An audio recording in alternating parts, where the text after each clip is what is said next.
Budget troubles created by the coronavirus has the state planning to shut down its youth prisons. Counties all across California are working now to figure out what to do, including Los Angeles County, which has the largest juvenile justice system in the nation.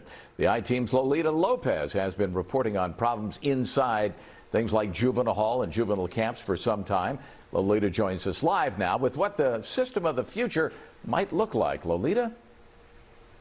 Yeah, Chuck, that timeline is short, too. Just a few months to plan this all out. And the idea is to take a juvenile justice system focused on incarceration to one centered around rehabilitation.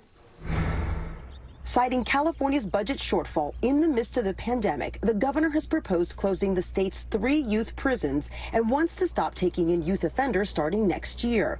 That has LA County scrambling to figure out what can be done with more than 150 local youth housed at the state's facilities. This is a victory that communities have long called for. Bring young people closer to home, reduce our reliance on incarceration. But she admits the change will not be easy. Patricia Song is a consultant on the county's Youth Justice Work Group, created last summer following the Board of Supervisors' move to reform the juvenile justice system and find an alternative to continuing to give the probation department oversight.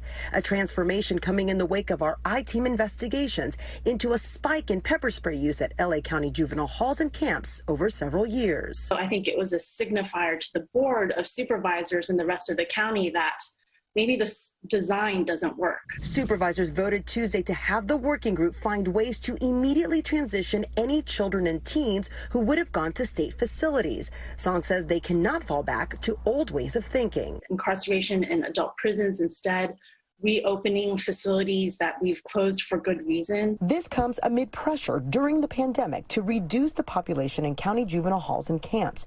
A department spokesperson says 10 juveniles have tested positive for COVID-19. He says youth and staff are given masks and practice social distancing. Data from the probation department shows since March 2nd, the population at county juvenile halls and camps has decreased by more than 30%. Still, there's concern about what can happen when the doors to traditional institutions shut for good.